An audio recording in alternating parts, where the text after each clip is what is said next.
Hello and welcome to the Volunteer Firefighter Podcast. I'm with two fire family friends. I've got Scott. Hi. I've got Ash. Hey there. So tonight we're going to talk about some of the training that we've just done last week here. A couple of us each did a couple different scenarios. Mm-hmm. And then Scott also will talk about all the training thing that he was on. Yep. Is there anything in the news that we want to talk about? I think the wildfire up in Fort St. John is I don't know, it's out. It's in I think it's a lot less of a threat. It's help. Yeah. Mm.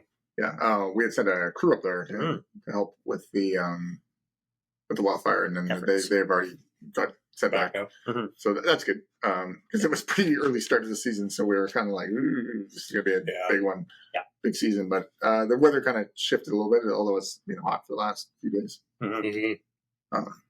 So I don't know. We'll see what happens.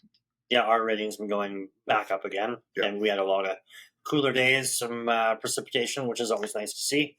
So it knocked it right down, but it's been steadily climbing. So we'll see what that brings. We actually got someone from the Beechworth Fire Brigade on our Facebook page. Oh yeah, asking him because it looks like some New South Wales members came up to help. Oh really? From Australia, I believe so. There's some sort of picture from a briefing they got. Yeah. Not that they got from Canada. Okay. That's not that one. They got from Canada, and there's a picture of like bears, right? And they asked us if this is a common thing that we brief. Well, no, because we live here, so we don't care. Yeah. It's kind of commonplace, but I can see if we went to Australia, we'd be there for like 2 hours just learning about all the things that kill us. Snakes. Yeah, exactly. Yeah, trees, snakes, spiders. Bears. Yeah. I don't think they attack you. Maybe they're on fire. They would. I'd be pretty pissed. Yeah. Anyways, moving on. Ash, why don't we talk about your little training scenario that you guys did on practice? Our little training scenario. Training scenario, Just a little FTX. Yeah. So because it's ramping up the wildland season, we've been getting our rookies through their course, so they are certified to go out and do forestry deployments and action local wildfires. And then we folded all of our members in on a sort of kickoff to Wildland night. Got all of our equipment out, ran through all of our checks, stretched some hose line, and again just got our rookies going through everything. So that was like the previous Thursday, and then Grant, who's been on here before, and myself set up a FTX north of town. One of our lifetime members owns some property out there, and their family owns a aggregate plant. So they've got kind of backs up against a bit of a bluff, and then they're kind of all intermixed there. Yeah, and there's like 3 or 4 houses that are intermixed. Yeah, so we reached out to them and asked, hey, like, would you mind if we buzzed out there and ran a bit of a scenario, utilizing your guys' properties. And kind of the key piece for that is the edge, like the access road to their aggregate plant, borderlines one of like the worst trailer parks. Well, not worse. No. Like the worst threat to a trailer park that we have. It's actually a really nice. I mean, it's great because it's like you're living in the forest. Yeah. But the problem with that is you're living in the forest, and it's a very populated area. It's just a ton of old growth, big trees, like massive canopy. Big trees. And egress is terrible. It's just it has every factor working against it. So that's always on like the tip of our mind every like wildfire season if something kicks off around there. Or even if a structure fire happens in there. Or even a structure fire, anything like really. In summer. Right? Because it's going to spread.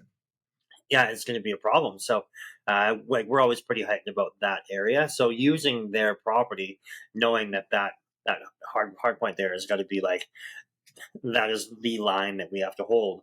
So we folded them in. Grant and I went out and did a bit of a drive around and came up with a game plan of how this fire is going to start. We're going to talk about the spread, wind. We actually printed off just a random fire report from whatever day Grant found and gave it to the crew, and it was from the incoming fire. So it was Cool, man. hot, moisture, fine fuel, moisture rating was just shitty. Like basically, like it was if an ember drops, everything's extreme. If an ember drops, the chance of spread is almost imminent, right? So that was the scenario. The sad reality is it was pouring rain for the majority of the day. So we're like, it's pretty hard to say, all right, we're 40 degrees outside and bring your umbrellas. heavy winds, and we're all getting soaked.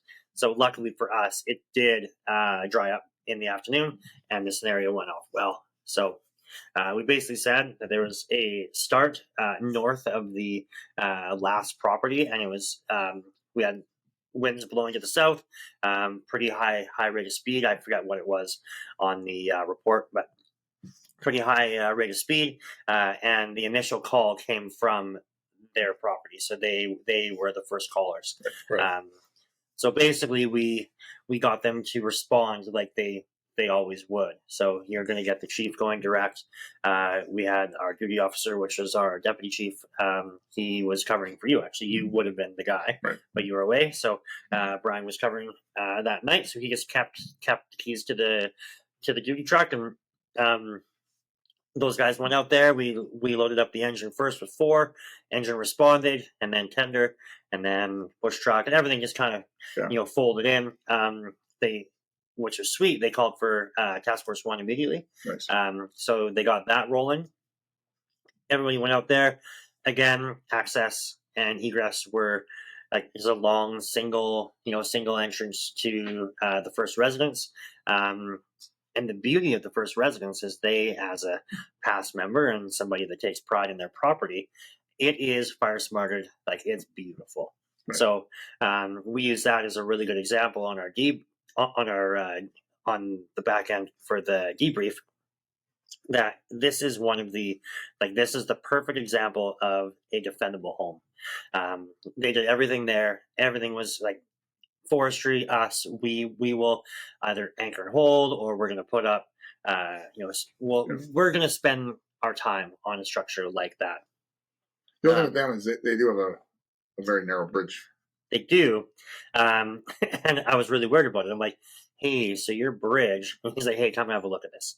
So they actually got it from, I think, the ministry, maybe off the books. Right, yeah. I don't know what the deal was there. But he's like, we drive fully loaded gravel trucks over here. Right. They actually purchased their own water truck. And he's like, we drive that over here. It's a dual axle, holds way more water than ours does. Right. So he's like, we are well overloaded. You guys are. Yeah, or we are well overrated. It's like it's like a narrow bridge. It is a narrow bridge. So yeah, I was worried about weight. Yeah, no, I knew it could hold a lot of weight, but I knew just that's where the choke point happens, right? Yeah. Okay. So the roadway in, which they actually have their own sprinkler system set up. Nice. So we told our guys to ignore that because we had spot fires, spot fires everywhere along the road. And then, like Scott says, they've got this one bridge that a creek runs through, and it's a massive choke point. When you get to the structure, there's a bit of a roundabout. So they've got some trees and whatnot, and then a nice roundabout. So you could get in there. So Chief Bob went out there direct. So he responded, got himself kind of wedged in first, and then the engine came in, and then the tender came in. But they made enough space that Bob was able to leave, and he actually headed over to the gravel pit and started to set up a bit of a command post, and then things started to progress, and he got himself off in some of the other areas. But it was their house was the furthest to the north. There was some green space between. There's a canal that runs kind of along there, so there's a lot of flowing water. They had access to that.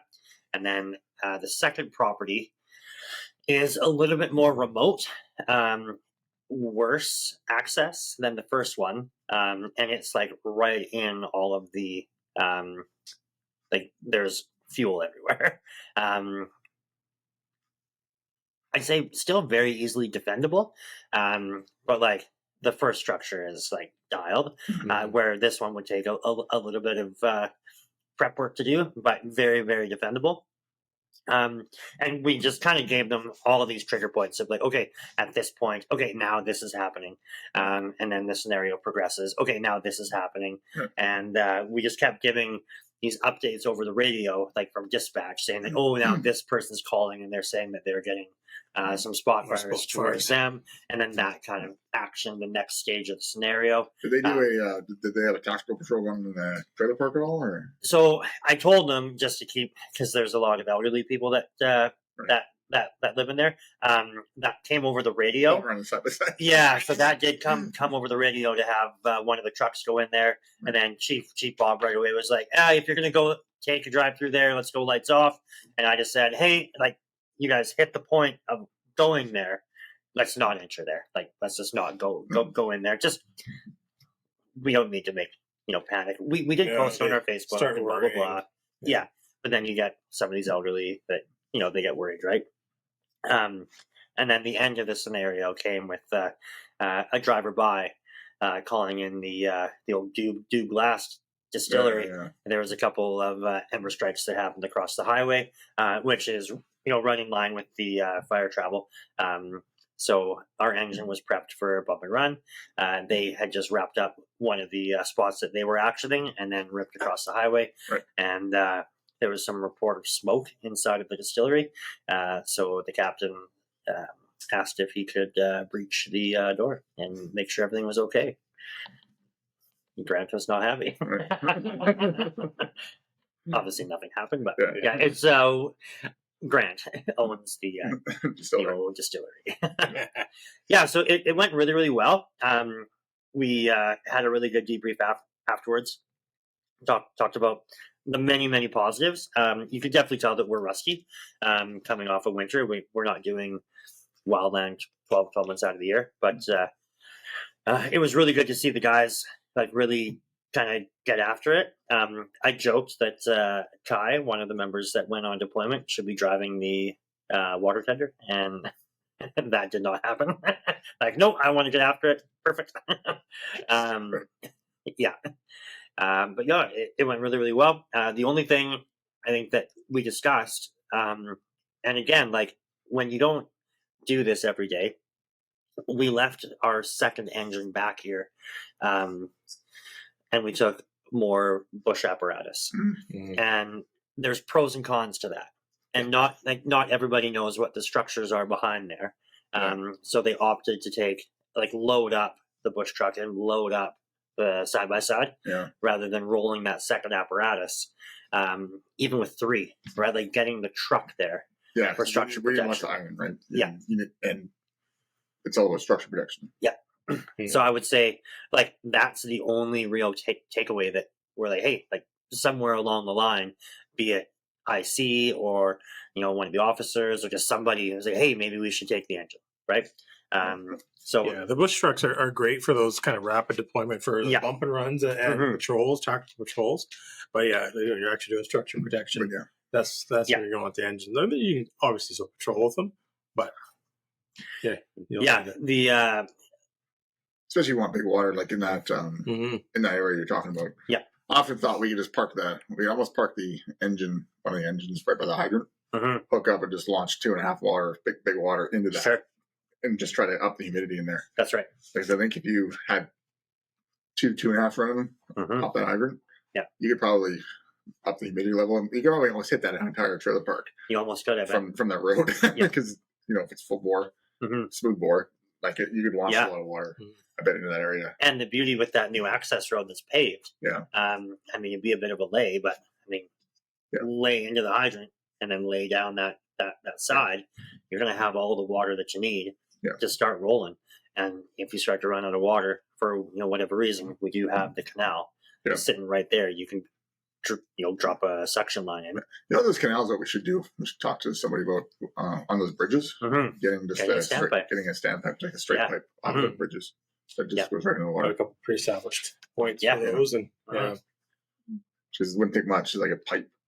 Just literally a straight pipe. Well, I was joking with Grant about that. There's this multi-million-dollar pump station that we can't pump out of. Pump out of. I'm like, somewhere there should be a hydrant or a standpipe or you think, like a hole in the ground I can drop a line and like throw me a bone.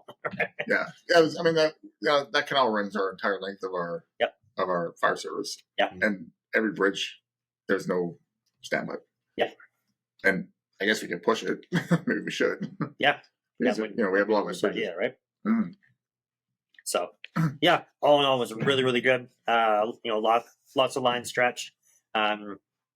Just kind of honed in on all those skills that we just haven't used for the past 7 months, say, right? Yeah, and that's just it. Like getting that dust off of the bump and runs and the re-racking and rapid deployments, right? That's the other big thing. We're looking at that right now with our new bush truck that we have as well.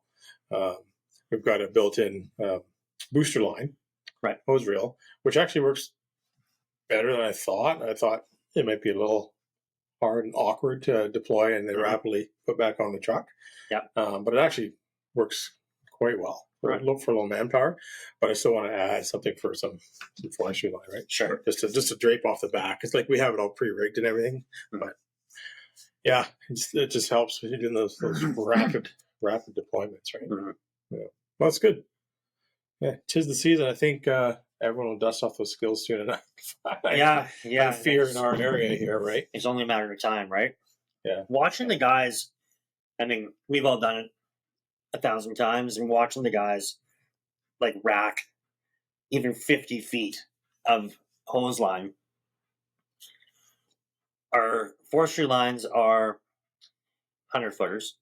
They do have available 50-foot ones. All of our structure line is 50 feet. And even having a protection line at 50 feet is still a little unwieldy for like quick. Like I'm kind of like watching it happen and thinking, like, if you're having a line specifically for like apparatus protection, like a little pony line, like 25-footer would be super, super sweet. It's easily, rackable with one guy. The pump operator can hop off the pump deck and run it if he needs to. I don't know. Hose is cheap. I wouldn't mind trying it. Right. Yeah, when we came up here for the fire you guys had 2 years ago now? When we first started pulling off our forestry line at that first house we were at, we racked a set of hose right off the side pump panel as well, strictly for protection right by the engine. So we threw on a quick 50 there. And I told our pump operator call and I said, hey, like, depending on what happens, we're going to be out on the ends, further away from you, but like watch the grass as you come, because it was bone dry. Like he could be looking at us and then something kind of start wrapping around the grass by him. So I wanted something to quickly knock it down. But yeah, it's the 25 one. I think that'd be a good move to practice. Yeah, I mean, at least just try something out, because that guy is generally going to be the pump op. Like they're not going to be running away from the truck. Like they're anchored at that truck. But a little bit of maneuverability from side to side wouldn't be bad. Something that can actually reach the front of the truck or the back. Or it could, because that literally, I was running a line, but that night of that fire, when we got hit with the ember storm, I grabbed a water can off the side of the truck and started like dousing the wheels. So it was getting all the embers were going underneath there and starting to collect with the tires and wheels. I don't think it ever actually caught on fire, but it was like, there was a fair amount of heat there. I want to try. I'm not going to wait. Chance it. I didn't want to chance it. So, I was hitting the embers with the biscuit, and I literally had it in my lap while we were driving around. But we were also, like, we couldn't put a line in ours. We were running the rescue truck that night. So there was only 200 gallons of water in that thing anyway. So, Sweet. That's good. I guess that's me. I'm next. So what did we do? We did a couple scenarios. So Captain Jorgens, Johnny, there, he set up some scenarios. What we wanted to do was run kind of some quick attack stuff on like low manpower. So literally just 2 trucks, 4 guys per truck, and get some of that dust knocked off of everybody. So the first scenario was the guys were responding to. Actually, the first scenario I was IC. So I roll up in the duty truck, gave my size up. We're told we're responding to a structure fire. Just a single family home. with visible flame and smoke coming from the second floor window. Well, that was the initial report. So Was when there a hole? yeah, we used the hall. So then when I rolled up, did my size up, kind of asked for all the services as we normally would as per ESN, police, fire, ambulance, kind of everybody staging, gave a staging point, established the command, and then as the guys arrived, we started tasking everybody. So we got our confinement team out first right away, hitting the yard work, the water from outside into that open window. Were you lapping? Yeah. Yeah. We were lapping afterwards. Yeah. So confinement team started spraying water first, and then the guys did a great job, breaking the manpower. They had 2 guys on the confinement team. One guy started stretching the other line to the door while the truck officer came up to me for the face-to-face. I gave him the report and the kind of the incident action plan. Then he jumped on the set of hand tools right away. They had to reach the door to enter into our hose tower, do a direct attack kind of inward up to the second floor. Then on that second floor, they found a victim. So as the team breaches in, then of course we get our confinement team to stop spraying water and switch to lapping, Scott. And then at that point, we just got them to shut down and pencil and lap as per needed. So right away, they made really good time, which I knew they would. We were trying to stretch these scenarios out like a little bit longer, right? But within a couple of minutes, they're on the top of that second floor. So and fire's knocked. Here we go. Oh, we found a victim. Okay, down there, bringing the victim down. We hardly have writ established now at this point already. Like we're trying to get all the check marks to get everybody in place. And now they've got them running out. So like, well, shit, now I gotta drag it on. I was like, okay, well, who's doing medical? Yeah, somebody's got to do medical. So everybody kind of dragged them out and thought, oh, it's the end of the scenario. So they're all standing there, taking their masks off. I was like, whoa, we didn't say the fire was out. You guys are doing medical. Who's my next team going in? We're like, oh, shit, they're throwing their masks back on. And then got an attack team and went back in, did a knock on the fire. Then they asked permission to ventilate, hydraulically ventilate, as it was continuing their setup now. And it was a really good scenario.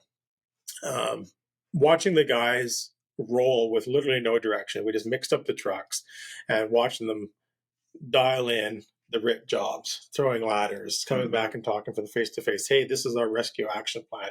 This is what's going on. There's a few little things get missed in the beginning. The very first one, of course, like the perfect world, we don't have the tarp out right away and this kind of stuff. And then there's always a discussion about what kind of RIT tools do you bring out on the tarp. Yeah. So that's always really good discussion to have.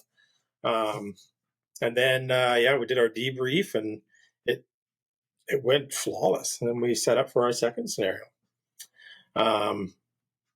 We changed so we have colored RIT tarps, same as you guys. Right. You guys have a red one? Right. For RIT, we have an actually silver one. Silver one now? And then the red and yellow are for the triaging. Triaging, yeah. So we're currently have a yellow tarp for our RIT tarp. So getting the proper RIT tarp out, getting that air bottle out, the RIT bottle, getting your tools, make sure people don't steal tools from that tarp. Right? That's kind of key. Then there's always discussion about the DFib, right? Absolutely. Throw the DFib for us. That one's for us, right? Right. Throw some of that medical kit down there. Is if something happens, if we find a victim, if one of us goes down, we're going to be grabbing that stuff as rapidly as we can. We don't want guys running back to the trucks. Sure. So find that moment to put all that stuff out there. It doesn't have to happen immediately, but it does need to get out there quite quickly. So. Right. Second scenario. So we switched the teams up a little bit, and then we just responded to a 3-story Type 3. Eyes are rolling. So a 3-story Type 3. The reason why we wanted to voice that is because we flipped the door around, so now it's an outward swinging door, right? Yeah. So basically, you have a door that you flip around? Yeah. Oh, right, you have a breaching door. Right. Right, you have a breaching door. Yeah. Yeah, so we flipped the door breach around, so it's outward swinging door. So this one was businesses on the storefront on the bottom level, and then residences up top. Yeah. So visible flames coming from the 3rd floor on that one. Same thing. The crews came in. We drove the door back a little bit further and kind of made like a hallway just to try and drag the time frame out a little bit. Yeah. And we painted the picture as, because we wanted a second-story balcony on the Charlie Delta side, for RIT to be able to throw RIT ladder on there. There you go. Right, try to paint the picture of, hey, if something happens, you may need to take somebody down that way, right? So the idea was this one was going to be no victims, but it was going to be firefighter down scenario. So the teams did the same old thing. They did the confinement team, they did their attack team, their entry team. RIT started getting established. Everybody came for their face-to-face and started getting things in the action plan. Get them upstairs. They start doing a knock on the fire. One of our officers tapped the guy on the shoulder. Hey, you're down. You're in medical distress, cardiac arrest. So he drops.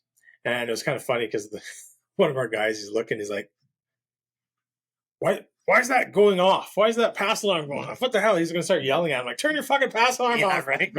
Move, you lazy ass. Yeah, and he's like, oh shit, no, he's down. Look at the pass alarm. It's just like, whatever. Like, stop being lazy. Yeah, well, because how many times do you sit there and guys pass alarms going off and they're talking and they totally forget. Right? So he probably was one of those moments. So he turns around, Tyler's yelling at him. He's like, oh shit, no, he's down. So they called the Mayday. Again, no prompting. Everybody did awesome. They did the Mayday. They gave their location, said what they need. RIT was started getting geared up, ready to rock to go in. They brought them down the stairs the same way they went up, which was really good. We were really hoping they were going to see that door right beside them to go into the safe zone. But I'll get to that discussion point later. So they brought them down. Same thing. RIT was established. We switched up the teams. We saw the fire to attack and go in and deal with. And then they did the whole firefighter down CPR thing. Yeah. So when we're talking about our safe zones, as we talk about, like, you may not have to bail out the same way you came in, find that closest exit. And if you need to bail out that window, close that door, now you got a safe area, right? So with a firefighter down scenario, it's not necessarily a building collapse or whatever, right? Yeah. So you still have the option of coming out as quickly as you can. Yeah. Because, it's probably medical distress call. So you got to make that decision. Okay, well, is it the easiest way to do that second, third floor, straight down the stairs, straight out the door? Or if I'm going out onto this balcony, and now if he's in medical distress, now we need to have a ladder, carry him down the ladder. Yes. Right? So that's a lot more to the actual extrication of that firefighter. Yeah. So in the beginning of the scenario, we're like, they didn't go that way. And then we started thinking about it afterwards, like, no, you know what? That was actually absolutely the right call they made. Yeah. Just get them straight out. Mm-hmm. And then we discussed, okay, like if this was like a collapse or you can't go back the way you came, then everybody's, we'd go to the safe zone. RIT had the ladder there. We'd go up that ladder. So. Yeah, I can see if it was like more of an injury. Yes. Right. Let's get him out of the hot zone. Or there's still a warm zone, or something, right? Yeah, whatever, right? Let's blow out that door to the deck. Great. And then you can start to actually how to get that. I think once they're limp in their cardiac, you got to get them out, right? Yeah. Yeah. So if it's a bit more of an air emergency and you had some issues where you couldn't get them down that stairs quickly, then rip into that safe zone, close the door, and that scenario was deck, right? It was outside the structure. So now you're outside. So it would have been good. Would they be wrong dragging them out there and pulling the mask off and starting CPR? Maybe not, but now we have to get them out. So that gets to be a lot more technical rescue, right? Yeah. So a lot more moving parts in that one. Having the RIT guys throwing the ladders and looking at the balconies. But some really good discussion points came out of it, like we just talked about, was try not to confuse, the simple safest exit right beside you to what's going on in that moment for that emergency, right? Like it still may take you another moment to get down those stairs, but that might be the best route out. Sure.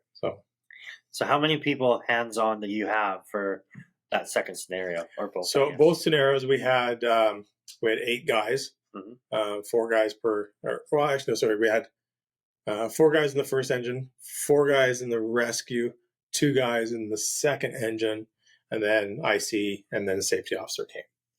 So we tried to pair it as IC was first, 4 guys in the engine, and then nobody else was really coming. So then we asked for 4 guys in the rescue. Came. So then, because we really wanted to get the RIT tools and things like that going, and then 2 guys in the second engine afterwards. So we were operating very thin. with what we had. So we had to switch up our confinement teams right away to set up a backup team. And of course, everybody did great. They called for more help because they just paired up as a 2-man team because we're so low on manpower, right? As they start pushing up into these second floors, third floors, they're getting all these pinch points. They made the call, hey, we need a third guy at the door control and help feed hose. Perfect. They all did that all on their own. So, yep, absolutely. IC saw that. We grabbed somebody from confinement. We don't need 2 guys in confinement unlapping. You just need 1 guy. And if there's no more extension, and if you like reset that clock really nice, literally we could shut that line down. Both those guys can take off now and be a backup team. And if somebody else needs to grab that hose and do a quick little spray, anybody can grab that. Anybody can grab that for 10 seconds. Water application. Yeah, I see. You could. You could if you had to. But anybody there, okay, done. Thank you, and moving on. It was really good to see just how long it's going to take you to actually get your guys to start throwing RIT ladders. Because we're trying to do it as real time as we could. So people were hustling. And man, like I barely had my drawing and stuff written down on my board. And then I'm delegating things off to the RIT officer, and he's starting to go do his 360. Now they're calling me, hey, we found a guy, and they're bringing him out, and you're trying to move manpower. So it happens so quickly. And then that second scenario being a little bit longer, moving into that third floor, having the RIT guys actually grab the ladder and start throwing that ladder. I mean, they were just getting ready to throw the ladder and lean it up against the window when the other team was already calling for like hydraulic ventilation and the fire was knocked, right? So, it's, on paper, when you go through these things, it's all perfect, right? All of our little ESM boards. This truck's going to come here, fully staffed. Second truck's going to come here. Okay, you guys are going to do my RIT. You're going to do your 360. Get back to me with your ladders are thrown. Hey, all teams, we got a ladder at this floor. Real world. You run out of time. As long as you have a loose plan, because the plan's not going to survive first contact. But it went good, man. Lots of little key talking points again, just on little things, but it was really good group discussions on just kind of what to throw out on the RIT tarp. Clear, short communications on the radio. First team in is always a little bit too much talking, right? Sure. Then we're having discussions about like, okay, well, you're on the TAC channel and then this and that. Like there's a little bit of confusion. Some guys weren't switching channels to the operations channel. Which is fine if IC's there and then he can correct it because like we run the 2 radios for IC. But there's a different conversation coming with that radio talk. We're talking about maybe switching things up a little bit. Interesting. We'll talk offline. All right. Copy. And like just stringing some cups or absolutely, but a string that doesn't melt in the fire. You get some of that fire retardant rope. No, there's a lot to be said about the conversations being recorded, right? For sure. So we're just talking about that with dispatch lines and stuff. Sure. Because back in the day, everything was through dispatch channel. Through one channel. Everything was recorded, one channel for all everything. Interesting. That was our night. The guys and girls worked really hard, really good. We put them through the paces, especially the first victim, Rescue Randy, sucks. So heavy. Pinchy. The pinchy Randy. But they did good, man. They busted their. But we're probably about another one of those soft ones if you want to get in on that, since we lost that one. See what the numbers are. Absolutely. I think the dummies don't cost much as the shipping. Really? Ship it's almost like 90, heavy. 90 kilogram freaking dummy. Weird box. Where's the ship from? I don't know. I think one of them's one came from the UK at one point, isn't it? Right. Oh, God. Yeah. Anyways, that's a lot of matter. We still might find the other one. Grant Sky. So, when's he come? Are they diving? Well, he came here for a long weekend, but he didn't have all of his gear because he just got back. He was doing some dive at Bikini Atoll. Oh, nice. Yeah. So nukes were set off. So like they were supposed to do this dive, blah blah blah. We had all their shit over and like sea cans waiting, and then COVID hit. So I guess all of his gear is coming back now. So potentially still this or next month. June. Right. So for those who don't know, we had lost a dummy during our ice rescue scenario FTX earlier in the year. We thought we had enough buoyancy control on it, and we didn't tether it. We had it sitting in the ice water, and next thing, it disappeared at the bottom of the lake somewhere. Yeah. So we're going to dive in and find it. Yeah. So hopefully there's not too much silt. I think it'll be okay, though. It's fresh water. There's not going to be a lot of movement. No. Yeah, I mean, it might have a little algae on it, but a couple pressure washes. If we can find him. Finding him is going to be the hardest part. Yeah. But because he's all in black. He's literally dressed like Jason from Friday the 13th. Minus some mask. Like I put black coveralls on, or dark blue coveralls on him over the high vis life vest, just to make it more difficult to see in this nighttime operation we were doing. Yeah. So, like, the running joke is he's could be potentially like semi-neutral buoyant. Yeah. And like moseying around to some shoreline. And that's good. And now that's a pretty busy lake for tourists. And it's also where a lot of guys dive. That's a lot of recreational, a lot of guys in open water. That's where I took my actual open water diving course when I was like 13. Yeah. So I can imagine diving around in there. And man. Somebody's going to He has no face. It will be horrifying. You guys will be paying for some kid's trauma. I hope we can find it. 30 years. We can find it soon. Or I hope it's at the bottom, like sitting at the bottom of the lake, under some silt. That's right. Not sitting like Blair Witch. No. Yeah. That'd be actually freaky even as a diver just to find that thing, even if you're looking for it. Yeah. Because I remember when I was diving for that basket, that helicopter bucket that fell off. Mm-hmm. Having something that you're like swimming towards, and all of a sudden it's all dark, and then you come to this thing, and it's sitting in your lake. You're like, ugh! This guy freaks out because it's not supposed to be there. Yeah. I mean, it's supposed to be there because you know it's there, but yeah. Anyways. Oh man. All right. Moving on. Mm-hmm. Yeah, Scott.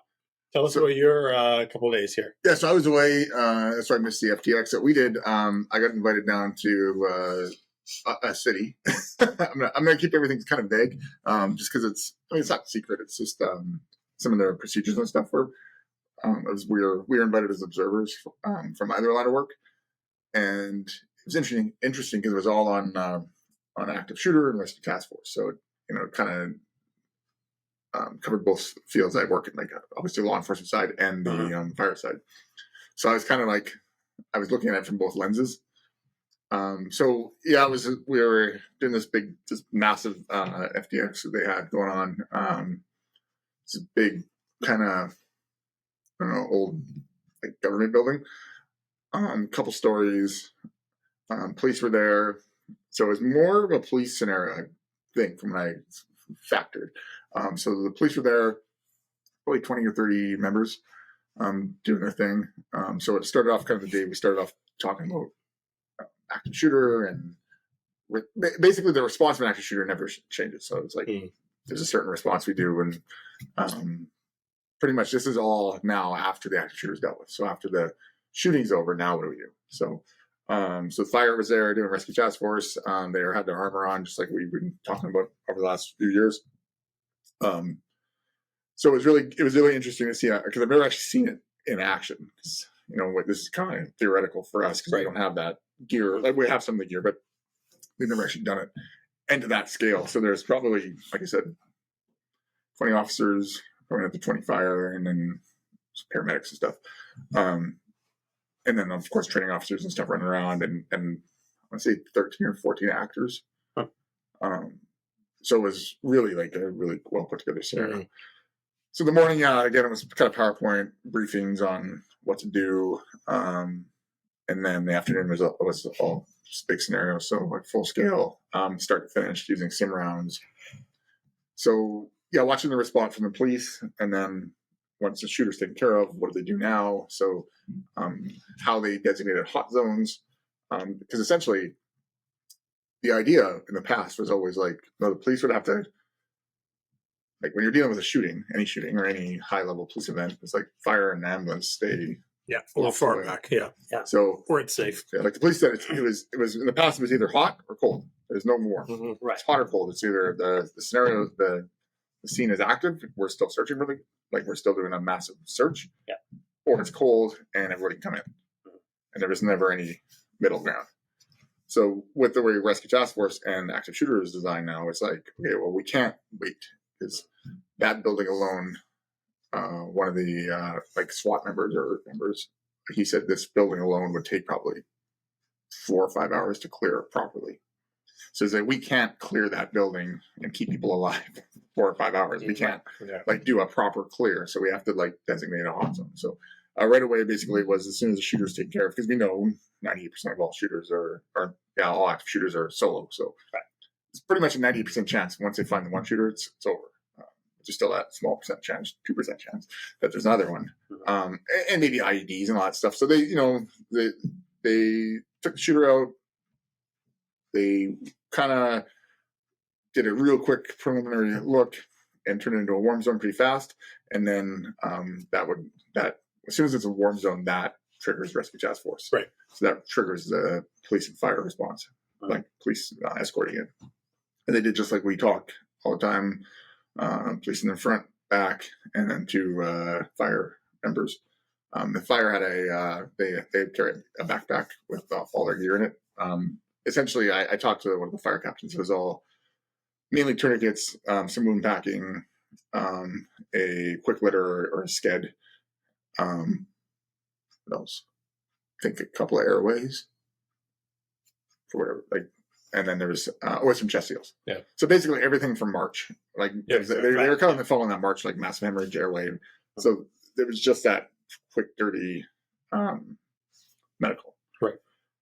So they come in, medically handle the person, and then they take them out as a team, and they take them outside, get them to the ambulance extraction point. So they didn't have a casualty collection point; they only have an ambulance extraction point. But I think that was because the scenario was like. Realistically, the ambulance would actually be quite a longer distance away. So I think where we actually had the ambulance extraction point, that would have been actually the collection point.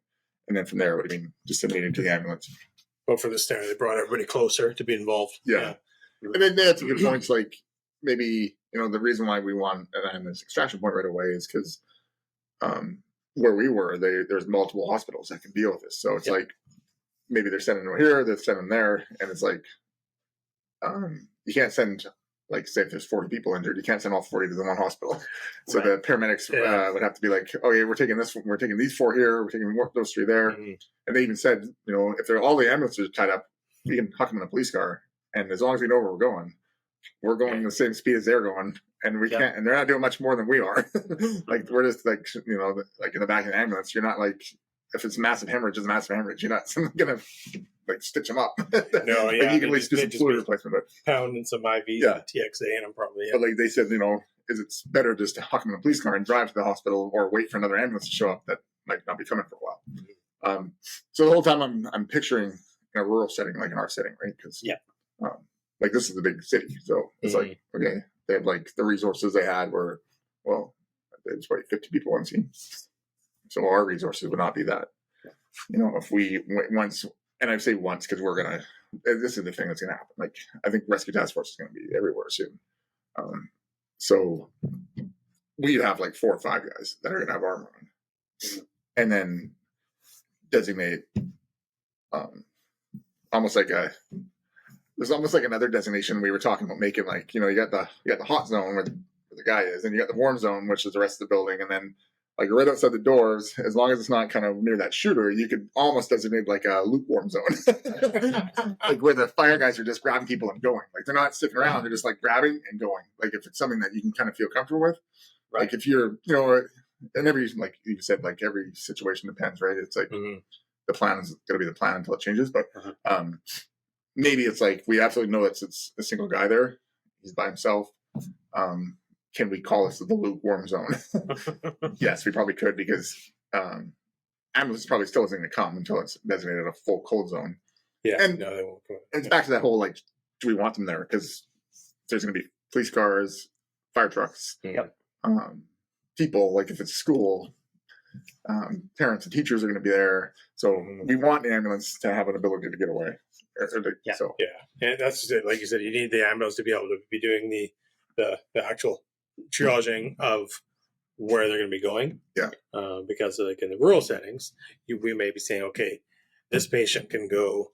These are going to Oliver. These are going to Kelowna. These are going to Penticton. Yeah. These are going to the airport to meet the 2 aircraft we have coming in. Well, that's one thing we talked about too. Like, where if we have to land a helicopter, we need to find a place to land a helicopter in the city. And they're like, well, there's a sports field over there.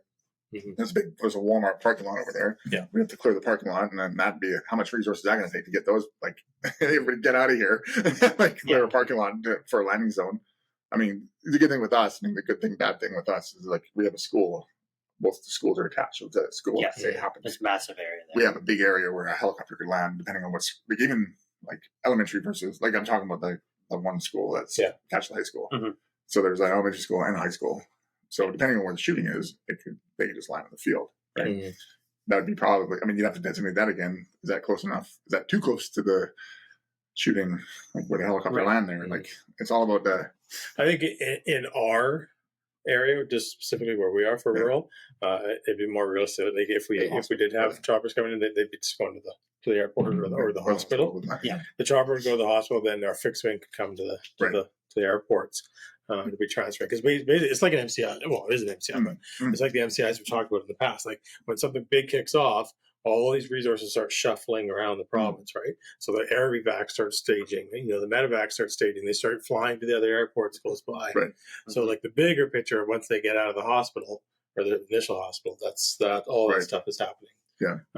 But it's still conversations that need to be had, right? Yeah. It's all speculation on our part. Absolutely, right? Yeah. But it's that stuff needs to be looked at, and especially down there, it's totally feasible for a couple of choppers to be landing immediately. Yeah. Right. So that was and that was an important part of this whole thing. Like everyone's kind of having discussions, side discussions, like the management were having side discussions, like what we do. And we were kind of observers, so we kind of just floated around and listened to people and asked questions and talked about triaging and when not to triage, when to triage. So yeah, but then the whole time I was like turning my mind to not only fire but also to my other job. Like, how is this going to fit in rural settings? And right now, it's like because there's no rescue task forces anywhere in any of the rural city settings, and it will be a challenge. Like if one of these things kicks off, and I was talking to one of the work guys, and he's like, "Yeah, man," he was like, "We got massive events down here." He goes, this is only 13 patients. Like this is really, and that's a lot of resources we had to tie up for these 13 patients, 13, 14 patients, whatever it was. And I said, yeah, like right now I can think of like dozens of events in our area that have that attract crowds of hundreds. And the rule is every 15 We have seconds. events that attract crowds. Yeah, like the kind of the rule is every 15 seconds someone's getting shot. That's kind of the stats, right? Right. So if you're thinking like an active shooter last 5 minutes, like that's a fair amount of people. Yeah. And like just I was like this weekend we had a marathon. Kind of a marathon. Half court marathon. Half court marathon. So a bunch of people like I don't even know what it is. Like people get liquored up and run to wineries. They run to wineries, drink, and then run to another winery, drink some more, and then the finish line they drink more. Yeah. But I was like down there and I'm like, okay, there's like I'm looking, there's like 200 people right there. Like just in that one little area, there's 200 people just gathered around. I'm like, there you go, crowd right now. And then like we had 300 people, 400 people. Actually, we had 500-600 people in our party. You guys, in Canada Day, 20,000-30,000 people. There's a lot of people down there, yeah. Down on the beach, there's probably 4,000 to 5,000 in the area, and then we usually double up to 20. So and these are all rural areas, and every rural community has these events that it's going to attract over 100 people, over 200 people, over 300. It's like, so they got a good plan. Nobody else has a good plan. Like rural settings are just like we're just sitting ducks, basically.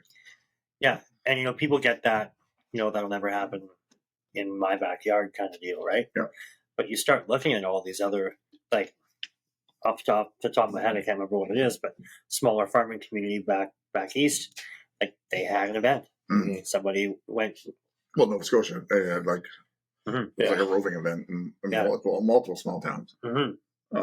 There's multiple times this small town.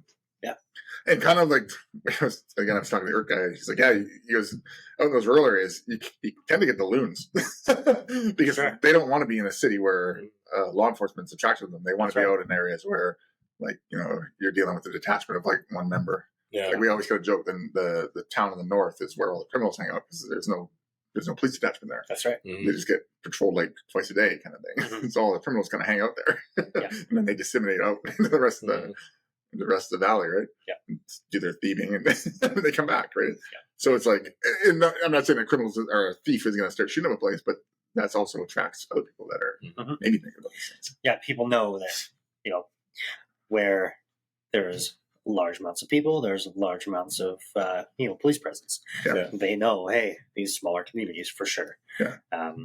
The likelihood of me doing my fuckery Yeah. and being caught early is a lot lower here. Yeah.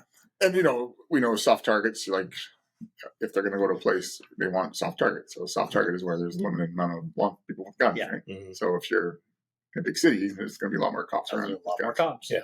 Absolutely. And then, so that was one of the first scenarios, kind of like just, I was going to say run the mill active shooter, but it's basically like, you know, a guy shot up the place. The second one was interesting, was actually like a vehicle borne weapon. So the guy drove through the crowd, wiped out a bunch of people, and then started shooting. So that was a whole other dynamic because now they had to deal with people that are like not, maybe they weren't tourniquet only. It was like now they're ped trucks. Yeah. Yeah. So a bunch of ped trucks, a bunch of like spinals and like they have trauma. Yeah. so different traumas, right? And then the car was on fire, even though it was like a smoke machine. Yeah. But it was still like the vehicle was on fire. So that was a whole other scenario, which got me. Then I started thinking about you guys' parade. You know, again, 20, 30,000 people downtown, and one person arrested that crowd. Oh, trust me. Yeah. So we already. Like you guys have had that. Yeah. We had had malice. No, we had No. an accidental, you know, RV go flying through the crowd. Yeah. Many years ago. Same thing. That was my first MCI ever. I was a brand new paramedic. Yeah. But yeah, so it does happen accidental wise, right? Like things like that. As I was driving home, I was like, man, we should almost like designate a mutual aid crew already to you guys. Like just send For something like that. send 4 or 5 of us down there just to help you guys. It's a lot, but you know what? Like the sad thing is the committee that deals with the whole planning of it has no fucking concept of what's going on, and well, they don't. Like, whatever. Yeah. It's my opinion. You know, like it's they don't they look at all the this is all fabulous. Yeah. But like I tell you, man, like it takes one mistake, like our barricades, for example, just to the parade route, they're unmanned. People skirt around them all the time. Like how many parades do you watch? And all of a sudden, there's a car trapped in the middle of the parade drive. Yeah, like, hey! It happens accidentally, and then they panic, or there's a medical or mistake, and fucking now they're driving through people. Well, and like I said, the barricades are wooden. They're not like they're not dropping like cinder block like with big blocks on every street. Just to, like, they're wooden barricades. It's a delineator. It's not a barricade. Yeah, exactly. They would almost be safer and easier. Well, we should have to definitely safer. It'd be easier just to drop some of those those big blocks. Don't. Just have a high up that goes and grabs them or whatever. Yeah, just drops them at the beginning of the day. All dropped off exactly. Then you even need a person manning it because it doesn't matter. They can't drive through it anyways. Yeah. Have like 2 for your exit points for emergency vehicles. But unfortunately, it falls on deaf ears. Like emergency services, we identify it. Yeah. We talk about it in our interagency meetings. Yeah. And we bring it to the town, and nothing happens, right? Well, I know we've had it's pretty frustrating. Because my crew comes down and helps with extra resources for law enforcement. Yeah. And you know, even last year it was like, I'm not gonna say who, but someone from your town who came up to me and said, well, I hope we get our money's worth out of you. I'm like, well, I hope you don't, because that would mean something bad is about to happen. Come on. Yeah, you know, it's tough to look at it from a financial standpoint, and that's it. Yeah. And that's sadly what it is in the majority of these scenarios. Is like, you know, financially, anytime that you ramp up a response is money. Well, it's insurance, right? Like right. We're the insurance company. We're the insurance. Yeah. Yeah. And they don't want to pay for the insurance until something happens. And it's like, oh, we probably should pay for the I insurance. really wish we would have paid it. You know, it's easy to sell once it's happened. Yeah. You know, so being on, you know, kind of that cutting edge of this and pushing these things prior to it happening, like our service, your service, like all of this is very, very, very, very reactionary. Yeah. Right. It has been for years. Mm-hmm. Nothing's going to change that. Yeah. we. I hate being reactionary. Yeah, especially when fair. I don't like being reactionary when we didn't know the problem was about to happen. Yeah, but when you know the when problem, it's a planned event. Yeah, when you know the problem, well, like even like like say like a terrorist event, you don't know what's going to happen. Then it happens. You're like, okay, we can do better. Yeah. But this is like we know now, like, hey, there's ways we can deal with it. So now we're not even reacting to it. We're just like, now we just have to like, hey, this could happen. So we're literally waiting for it to happen and don't have any skill set to do it. Yeah. Right. So look at wildfire. Right. The fire, like, turned into fire aspect, fire training. Like wildfire, we hardly touched it. Yeah. We did one thing to deal with we it. Ran structural lines. It's fucking ridiculous. Remember when it started, we'd run structural lines in mountains, and guys would be tired. It evolves when you get this information at the end of the whole slide. It evolves. Turn out there with that CBA. Yeah, well, that's what you did, right? That was the move. Isn't that the way to attack a grass fire? Absolutely. Yeah. But things change, and then the taxes change, and all these fires are recurring more and more and more. So it's like, hey, now we need to adapt. We need to be ready for this. Now what's happening? Fire fucking symposiums, all this training, the structure protections, the task force. Less houses are being lost now. It's way less. Yeah. It used to be like, oh, we just lost 300 houses. What? Now it's like, oh, that's normal. Now if you lose one house, we're like, a bit better. Yeah, so that corresponds directly if you start looking at the rescue task force style of approach, right? And out of all the stuff we do, it's actually fairly cheap because it's like, it's a one-time hit. And I was doing some numbers for us, and it's like, I'm estimating like $10,000 to get started, which people are like, oh, that's a lot. But no, like in the grand scheme of equipment in the fire service, $10,000 is like nothing. Yeah. And then that's like a one-time hit. Then after that, it's like, a few thousand every few years to update like armor. Because the biggest thing is the armor. Yeah. And also actually, you walked in tonight for the podcast. He's like, hey, what are you up to? I'm like, I'm trying to, because in BC, you need actually a permit to have body armor. So I'm like trying to figure out there's obviously a way because other fire services are doing it. To get armor designated for the fire department, not per member. Right. Because you're technically supposed to have a permit for each member. For each person. And that'd be a pain in the butt. Sure. Yeah. So there should be, I think there is a way because, like obviously law enforcement has an exemption. I don't think when they made this, because there's actually an act, a body armor act in BC. And I think when they made the act, they didn't think fire would ever need it. So, so I think that it can be amended, changed. Obviously these other guys haven't where I live, so yeah. Unless they just threw them under the bus and they didn't have it illegally. No, I don't think, no. You can't actually buy armor. We didn't say where it was. Yeah, you can't buy armor without it, so. Oh, I fall on totally government where it was. But no, it's okay. Like, I wonder, even just to kind of get around that, I mean, we're not going to have 37 people being like, yes, I want it immediately. Yeah, I think there would be. I think there's going to be a lot of people now. Yeah. But you get X amount of people to start with. Yeah. The people that are going to have to like know it, live it, train it. Yeah. I mean, you already have So can you carry over? Like, do you need an exemption to where yours for fire? Yeah. Right. Yeah. Because it's for a different purpose. So. Right. Yeah. It's like you would need your exemption. I would need one. Actually, technically, the funny thing is in BC, if you have a security license, you can get it. Right.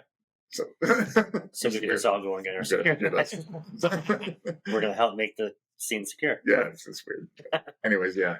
So I'm sure there's other ways to exempt. Yeah. But yeah, I mean, back to the value again. Like, if you estimate $10,000, it sounds like, oh shit, like $10,000. Now it's like what? 4 firefighters in bunker gear and SCBA or less. Right. You go and look at a rescue truck, like that's a $2 million piece of equipment to buy it today and re-outfit it today. Yeah. And that's the what if truck. I'd say 1.2 of it to just be a regular fire truck. Right? Yeah. All of that 800,000 extra is that whole what if clause, right? Yeah, that's what all rescue truck is what if. Yeah. Well, what if there's a water rescue? Oh, that's this cabinet. What if there's road rescue? That's this cabinet. Mm-hmm. What if there's an auto restoration? That's this cabinet. Yeah. What if there's a car fire? Then the engine's tied up. Oh, that's what this cabinet's for. Like, it's like the rescue truck is all a what if. Yep. Yeah. Like, there's so much stuff on there. You're like, you open the thing to show the rookies. Are like, what's that for? Well, it's if this happens. Yeah. Oh, okay. And what's this for? Oh, it's if someone's pinned another thing. This is a lift bag. Like, it's all these things. Does that happen often? I remember back in back in 20 years ago. Yeah, right. Yeah. So it's like just another tool in the toolbox. It's hard thing for people to accept because it's like they don't want to talk about people getting shot. That's new too. Yeah. Right? And it sounds dangerous and like I'm preaching to you guys, but it's not. I mean, I the way I actually kind of I don't want to say sold it. The way I talked about it was like it's actually safer than any other thing we do.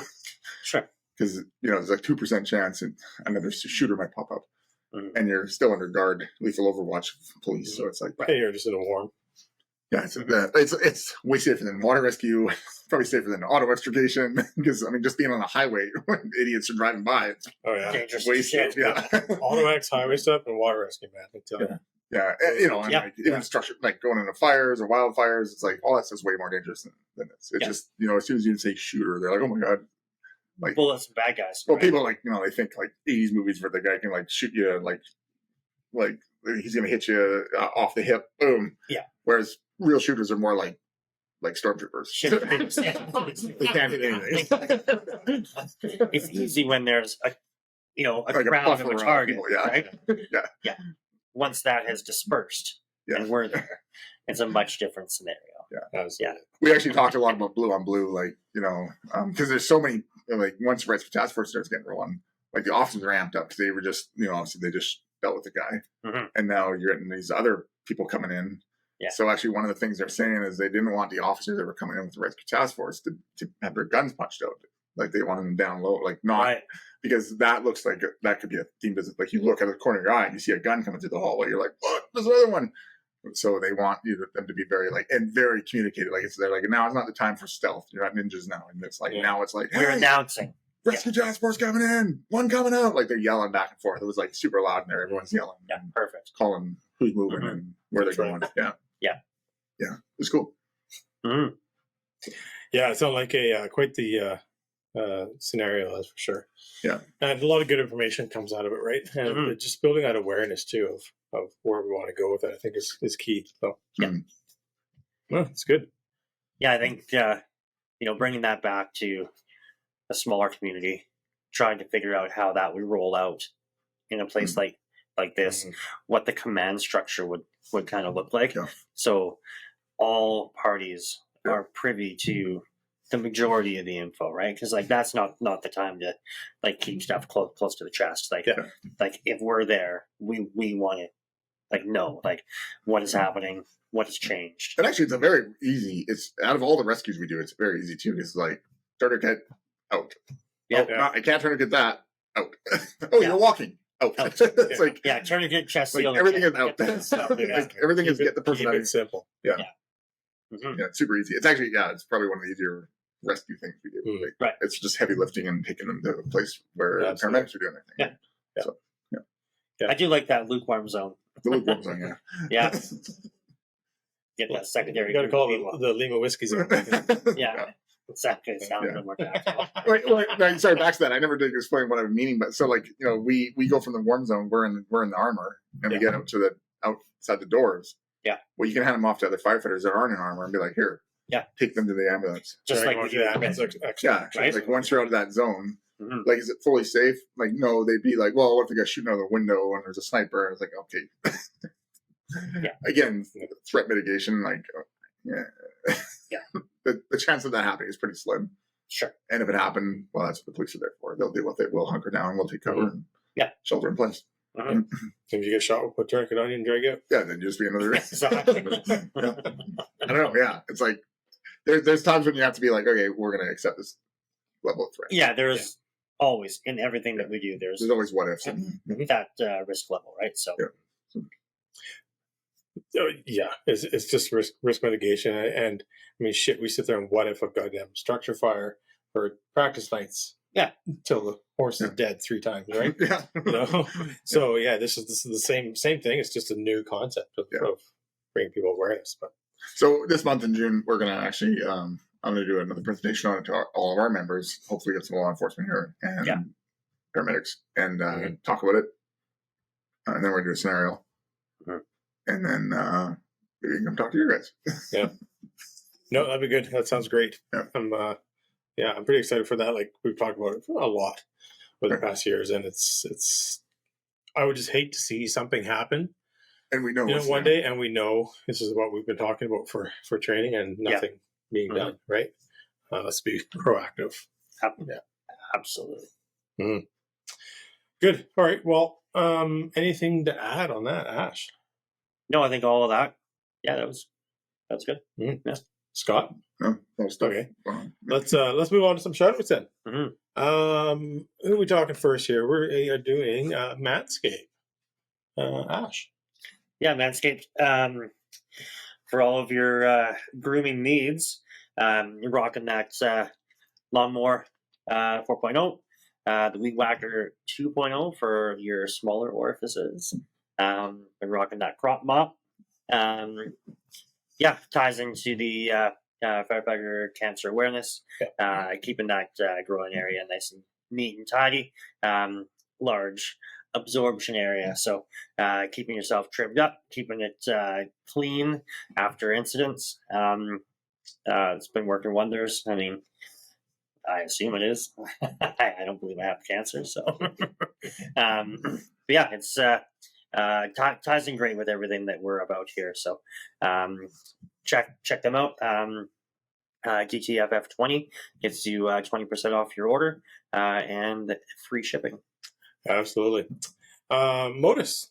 Scott. Yeah, Modus famous for the snagger tool, but now also famous for a bunch of other things. Yeah. They got door wedges. They got pocket organizers. They got the kit that it has all the stuff in it. So they got the pocket organizer, which is a big hit for at seminar. It was. We were behind the curtain trying to make more because they were selling so fast. So yeah, pocket organizer kits, which has 2 spanners, 2 door wedges or one door wedge. Two door wedges and a snagger in it. Yeah. That's a good kit. Basically mask bags, anything kind of handheld fire related. I think it's not a secret anymore. They're rolling out the aircraft marking panels. It has to be a thing. It has to be a thing since we talked about it, and now helicopter pilots are asking for it. Yeah. So we've started. I would be surprised if that's not a thing. Yeah. So that may or may not be on display. Yeah, we're definitely gonna have. We have one. I have one in the truck right now. So we're gonna actually there's one in our. Did it come back? I hope it came back. We sent one up to deployment. I believe it's still there. Yeah. So we're gonna do hopefully some pictures of that soon with an actual helicopter from distance to see what it looks like. We are going to be at the firefighters Chiefs convention coming up next weekend, which is actually just north of us in Benedictine. So that's all the Chiefs in BC. So Modus is going to be there. We'll be selling some stuff there. Hopefully chatting up the market panels.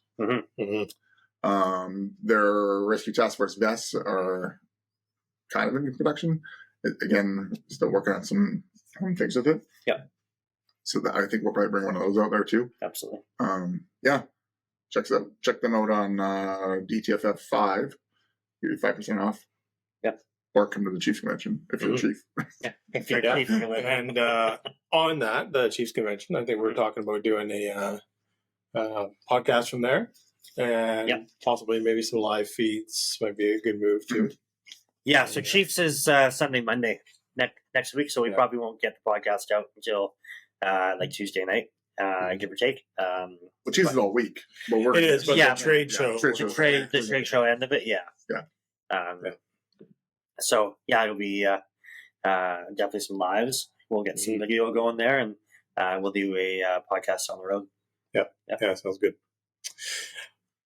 My mind is blank, so I've had a very long day today. Need some coffee. I do need some coffee, which I have to say I've been starting religiously every morning. Our initial attack blend. Yeah. It's funny because when I went, I called Lee and picked up some coffee, and so I grabbed a bag of our initial attack blend from Wolf Coffee, and then I grabbed a different blend. I brought it home, and Lisa's like, "Trader, what the hell are you doing?" I was like, "It's good coffee. I just want to try a different blend. Like it's still from Wolf Tree." Come on. But the initial attack blend is the medium dark roast. Is a fantastic coffee. We really like it. So Wolf Tree. You can check them out on their media. What's the social media again? It's the so if you actually hop right over to their website, which is going to be wolftruecoffee.com, fully updated website. Got some pretty cool photos here. We're going to look at it. You guys aren't. You should go over there and check, though. So they've got, if you look up at the top here, you go to shop, you go to coffee. It's all very exciting. Blends. Look at this. Hey, boom. Initial Jack blend. Sweet. So you find ours, and as you scroll down, this bold blend was developed by our friends at the DTFF podcast. That's us. It commemorates all the hard work firefighters have done for us and gives them the energy to do it all. $2 from every pound sold will be donated to the Honor House, Nice. a veterans charity. Yes. They just go on Honor House as a refugee, a home away from home for members of our Canadian Armed Forces, veterans, emergency service personnel, and their families to stay completely free of charge while they are receiving medical care and treatment in the Metro Vancouver area. It just goes on more about that. But so that's right on their website now. If you purchase off of their website, they are, I believe, getting into shipping as well. So, Awesome. yeah, you can make the purchase right online, and they're going to honor, as long as they're selling the blend, they're going to honor the $2 to Honor House, which is really, really cool. Yeah, I love that. That's great. And it's fantastic coffee. I'm definitely addicted to it. Yeah, I mean, the rest of their lineup is amazing as well. Yeah. But We should get a few pounds for the home. yeah, absolutely, we should. Yep. Mm. Where are we at next? We got. Oh, I'm so Stop the bleed. Stop the bleed. What did we just talk about? And May is Stop the Bleed month. That's right. Yeah, I think actually last week, the 25th was Stop the Bleed Day. Yeah. Right. Yeah, so I take that. So Stop the Bleed. So three or four. Three methods of major hemorrhage control. So direct pressure, tourniquet application, and wound packing. If you're applying a tourniquet, apply it correctly, high and tight. Make sure it's a good one, not some shit one from Wish. Make sure it's out of the package. What we talked about in seminar when we were teaching Stop the Bleed stuff to everybody was making sure everything is really accessible in your trauma kits, your IFACs, whatever you make. One of the firefighters who was there from the island, I believe, he was fantastic. He's like, yeah, I'm ex-military. He's like, I have tourniquets everywhere. I was like, all right, you're in. Yeah, so, you know what? We can't say enough. Buy them, carry them on you, take them with you. Yeah. You know, for many, many years, I never even carried a tourniquet out of the bush. I'm surprised nothing happened. I'm surprised with you and nothing's happened. So, been very lucky. Yeah. And now we carry it all the time. So, For sure. Yeah. You know, kind of the feel good story. So earlier today, we're sitting on the couch, and our two older kids like watching the TV show Fire Country. It's okay, right? So I'm gonna ruin the most latest episode, but Oh no. yeah. Was there fire and they put it out? With some ridiculous method? So I mean that side of it's ridiculous, but well, I was trying to explain to my kids why, like, we all make fun of these shows, and they're like, why don't you like it? Like, it looks so realistic. And I'm like, because it's not. They're like, well, what do you mean? I'm like, well, it's not realistic. Like, can you elaborate? I'm like, all of these methods are bullshit. They're like, oh, really? I'm like, well, like 90%. But anyway, so on the latest episode, there's these two people, they're sitting at this diner, and this old boy walks in, and he's chatting away and saying, like, oh, I'm just going to go out and meet this woman or whatever, blah, blah, blah. And some asshole, like, rammed into me while I was getting fuel. And they're like, oh, like, are you okay? I'm like, oh, fine. And then he walks around. He's got this knife, like protruding from his leg. And he's like, he was going fishing. He's fucking around. It's this big thing, right? Oh So what God. does he do? He pulls his knife out. And they're all like, oh, my God, now that's going to bleed everywhere. And, of course, all the blood starts to spew out. And she says, I wish I had a tourniquet, right? Yeah, so direct pressure. Is this a firefighter? It is a firefighter, right? So then goes to the direct pressure. But then what does she do? Whips off her belt. Oh, yeah. And course. Gabby pipes up and she's like, that's not going to work. Yes. And I was like, huh. Well, it worked to get a stick. Yeah, exactly. So it was the classic just pull Pull it down. Yeah. And I was shocked when they're like, that's not working. So even in the show, they said that wasn't working. So the entire thing was bullshit. But the proud dad moment was because Gabby was one That's not gonna work. one of the actors for our ATAC group Yeah. when they were down doing MCI event, That's right. and it got drilled into her head the entire weekend about stop the bleed, getting that tourniquet on there, direct pressure, and like immediately she's like, that's not going to work. I'm like, yes. Awesome. Mm-hmm. That's good to hear. All right, somethinglead.org or somethinglead.ca for information. And of course, you can check out our YouTube on that as well. We made a video on the Something Lead course. Yeah. Any more for any more? What? Tanner Olson. I was like, what is that? Was that a guitar? Hey, what was Tanner. Scott, you just saw Tanner. Yeah, they're playing at the Cloverdale Rodeo. Cloverdale Rodeo. Yeah, we went down there for the weekend, didn't even know he was playing. I was like, oh, actually, we're looking for food trucks. And I was like, hey, there's a rodeo going on. Oh, look at that. I know that guy. So we ended up watching him. As always, great. It was funny because he was kind of playing, I guess, like the outdoor main stage kind of deal. The late, like the main time. But unfortunately, there was like a main act going on in a different part of it, like a really big name. Uh-huh. So there was like 4 people when he started playing, and he's like, "Oh, this is going to go poorly." But then he started playing like he does, and within like 10 minutes, there was probably 200 or 300 people there. It was awesome. Yes. We're like flying around, women are trying to pull him off the stage. It's funny. But no, it's great. So check them out on Spotify. They're gonna have lots of new music coming up. Said they've been writing lots. So yeah, it's awesome to hear. Yeah, Tanner puts on one hell of a show. Yeah. Yeah. Good. All right. Well, I guess now we are ready to move on. Does. Yeah. It does. So our new Facebook site, we really want you guys to try and move over to that if you already haven't. So just DTFF. Soon that other one's not going to be active at all. That's right. Yeah, we're talking correct. about scrapping that other one. Yeah. Yeah. So please, if you've been thinking about it and saw it, do try and switch over to and follow us on the new Facebook site. So just DTFF. And The shirts are on sale. Yeah, these ones here. we are selling our. Show the back again. Yeah, come on, model. Big Todd one. There we go. Yeah, so you can see, you can find that online as well. So currently, just email us. All the contact information is on there. Mm-hmm. We will ship it out to you at this point in time, just Canada. We're trying to find a cheaper shipping method. Yeah, That's the main trick thing, right? It's the shipping is a pain in the ass, so we're just trying to sort all the shipping stuff out. But we are getting it out to everybody. Really appreciate everybody who has reached out to us and already ordered some shirts via email and whatnot. Yeah.